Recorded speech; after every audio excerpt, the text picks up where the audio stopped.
મોરબીમાં કેનાલમાં કેમિકલ પાણી છોડવાનો પર્દાફાશ થયો છે। રાત્રે કેમિકલ ઠાલવવા આવેલ ટેન્કરને ગ્રામજનોએ ઝડપી પાડ્યું। ઘૂટુ ગામે ટેન્કર ચાલકને રંગે હાથ ગ્રામજનોએ ઝડપી પાડ્યો છે। ગ્રામજનોએ પોલીસ અને જીપીસીબી અધિકારીને આ અંગે જાણ કરી છે। જીપીસીબી દ્વારા કેમિકલના સેમ્પલ લઈ અને કાર્યવાહી કરવામાં આવી રહી છે। ટેન્કર ધારાસભ્ય કાંતિલાલના શાળાનું હોવાની ચર્ચા થઈ રહી છે। સવાલ તો થાય કે કેમિકલ માફિયાના બચાવમાં ધારાસભ્ય આવ્યા, ખોટી રીતે લોકો હેરાન કરતા હોવાનું ધારાસભ્ય નિવેદન આપ્યું છે।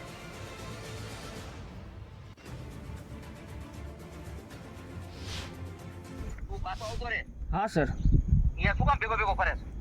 Okay sir. તું ફોન કર્યા કેમ કરો?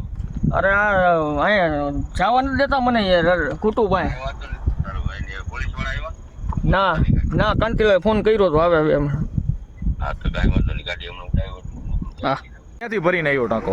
તાજપુર ચોકડી ટાંકો ભરીને ક્યાંથી આવ્યો? અમને હળવદથી આવતા હતા। ભરીને ત્યાંથી આવ્યો ને? હા, અને અહીંયા તને ખાલી કરવાનું કોને કીધું? મુકેશભાઈ ભરવાડ મુકેશભાઈ ભરવાડ ક્યાંના હે? માથકના। માથકના એને જગ્યા બતાવવા આવી હતી તને? હે? હા, અને ટાંકો કોનો હે? ભરતભાઈ ભરતભાઈ કોણ? કાંતિ અમૃતિયાના શાળા। કાંતિલાલ અમૃતિયાના શાળા, એમનો ટાંકો હે આ? હા, એટલે એમને અહીંયા ટાંકો એમ કીધું હતું કે મારો જ છે ટાંકો। હા, તો અહીંયા ખાલી કરવા એ ભાઈ તને જગ્યા બતાવવા આવ્યો હતા કે તું એમનો આવ્યો હતો? મને દેખાડાવી હતા કોણ આવ્યું હતું ભેગું? મુકેશભાઈ ભરવાડ। મોરબીના ધારાસભ્ય કાંતિલાલ અમૃતિયાના શાળાનું છે આ ટેન્કર। કેમિકલ માફિયાના બચાવમાં ધારાસભ્ય કાંતિલાલ આવ્યા, ખોટી રીતે લોકો હેરાન કરતા હોવાનું ધારાસભ્ય નિવેદન આપી રહ્યા છે। ધારાસભ્યના નિવેદન બાદ કાંતિલાલ સામે અનેક સવાલ ઉઠ્યા છે કે શું ધારાસભ્ય કાંતિલાલ માફિયાઓને બચાવવા માંગી રહ્યા છે? કોન્ટ્રાક્ટરને કાંઈ તકલીફ પડે તો અમે એને પણ અમે સપોર્ટ કરવા માટે નથી। આજનો જે એક દાખલો છે કે રાતે 12 વાગે મને કોન્ટ્રાક્ટરનો ફોન આવ્યો કે અમારું ટેન્કર ખાલી છે અને રોડ ઉપર માણસો હેરાન કરે, તેનો ડ્રાઈવર કંઈક વયો જ હોય છે।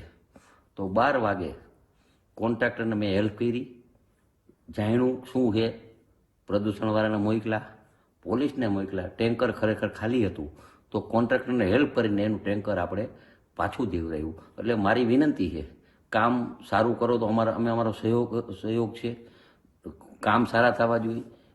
અધિકારીને પણ મારી નમ્ર વિનંતી, કોન્ટ્રાક્ટર પાસે સારા કામ લ્યો, ટાઈમે પૈસા ચૂકવો।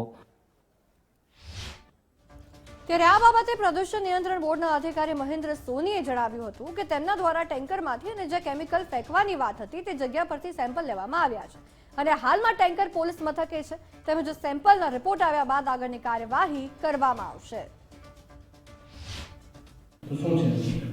એમાં એવું છે, ટેન્કર ખાલી હતું એટલે મારે આપણે એ જ કહેવું છે કે ટેન્કર ઓલમોસ્ટ ખાલી જ હતું। એનું કારણ કે અમે જ્યારે વોલ ચાલુ કર્યું ને ત્યારે સેમ્પલનો જે ફ્લો આવવો જોઈએ ને એ ફ્લો નહોતો।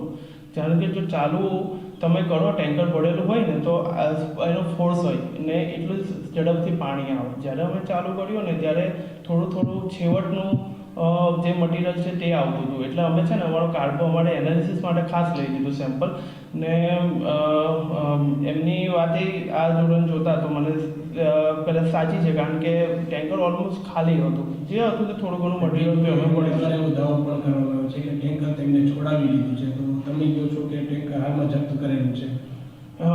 જપ્ત કરવા માટે ગઈકાલે અમે પોલીસ સ્ટેશને વાત થઈ હતી। હું પોલીસ સ્ટેશને ગયો હતો અને ટેન્કર આવવાનું છે તો ત્યાં અમે એમને